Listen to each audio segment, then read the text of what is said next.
Hello fellow learners. Today we learn subject and predicate, how to separate them in a sentence. इसके पहले कि मैं आगे बढ़ूं, आपको मैं बताना चाहूँगा कि हमने बहुत सारी ग्रामर पे लेक्चर्स बनाए हुए हैं, ठीक है। आप हमारे चैनल को सब्सक्राइब करें and go to the playlist language in grammar. वहाँ पे आपको tense, voice, narration, modals, phrase, clause, simple, compound, complex sentences, parts of speech, इन सारे विषयों पे आपको लेक्चर्स मिलेंगे, ठीक है ना। चलिए अब शुरू करते हैं।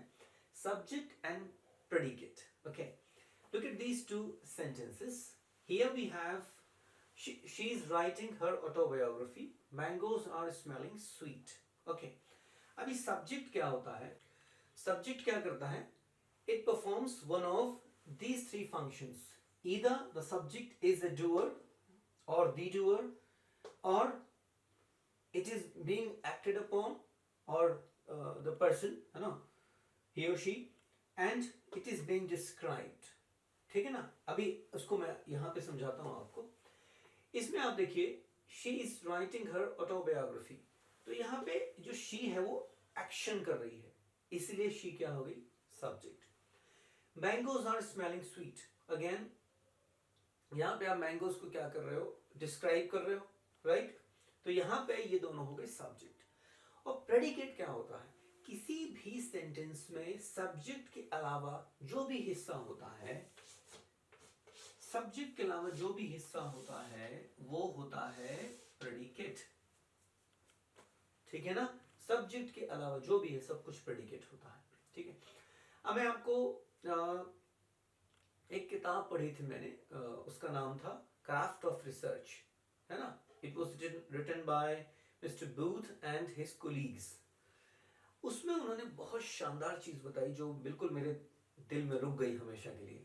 उन्होंने ये बताया कि जब भी आप कोई सेंटेंस लिखते हो ना, तो उसमें जो सब्जेक्ट होता है उसको आप मान के चला करो वो उस सेंटेंस का प्रोटैगनिस्ट है, हीरो है, central character, okay, in a story, and rest of the sentence is the story. Okay, मतलब कहने का ये है कि यदि हम यहाँ पे शी को प्रोटैगनिस्ट यानी सेंट्रल कैरेक्टर यानी हीरोइन मान के चल रहे हैं, तो इज राइटिंग हर ऑटोबायोग्राफी, ये स्टोरी है, ठीक है ना। तो प्रेडिकेट क्या होता है? प्रेडिकेट होता है वो स्टोरी, और सब्जेक्ट क्या होता है? उसके आसपास सब्जेक्ट क्या होता है जिसके बारे में वो स्टोरी कही जा रही है, ठीक है ना। इसको इससे समझ सकते हैं आप। Mangoes are smelling sweet, right. तो ये वाला हिस्सा जो है आर स्मेलिंग स्वीट, ये क्या है? ये है मैंगोज की कहानी, ठीक है ना। मैंगोज के बारे में कुछ बताया जा रहा है, और चूंकि मैंगोज के बारे में कुछ बताया जा रहा है तो इसको हम कहेंगे प्रेडिकेट। तो प्रेडिकेट क्या होता है? सब्जेक्ट के अलावा जो भी हिस्सा है वो प्रेडिकेट होता है। अब आप ये कह सकते हैं, अच्छा सब्जेक्ट कैसे पता करना होता है? इसमें हमने बड़ा अच्छा एक लेक्चर बनाया हुआ है, subject and identifying subject and object, तो उसको आप जरूर देखो। ये है सब्जेक्ट और प्रेडिकेट हम कैसे देखते हैं। अब इसको हम कुछ और एग्जांपल से समझेंगे। चलिए अब हम ये 3 सेंटेंसेस लेते हैं और सीखते हैं थोड़ा और बेहतर तरीके से। In this hasty manner they are never going to finish the task. आमतौर पे क्या होता है, बच्चों को लगता है जो शुरू में लिखा है ना वही सब्जेक्ट है, क्योंकि उनको पढ़ाया ही ऐसे जाता है ना। He is a kind man, तो ही सब्जेक्ट हो गया, है ना। She is a great singer, तो शी सब्जेक्ट हो गया। बट यहाँ क्या है? In this hasty manner they are never going to finish the task, तो यहाँ पे जो दे है ये है सब्जेक्ट, ओके। तो बाकी पूरा का पूरा क्या हो जाएगा? प्रेडिकेट हो जाएगा, राइट। इसके बाद ब्रोकन शी गेव अप, तो यहाँ पे शी सब्जेक्ट है ना। और दूसरी बात आप ये भी समझा करो कि शी है, दे है, ही है, यही सब्जेक्ट होता है। तो ये गलत तरीका है समझने का, है ना। आपको ये समझना है जो मैंने पहले फॉर्मूला बताया, डूअर है क्या, टू बी एक्टेड अपॉन है क्या, थिंग बीइंग डिस्क्राइब्ड है क्या, उसी तरीके से आप समझ सकते हो, राइट।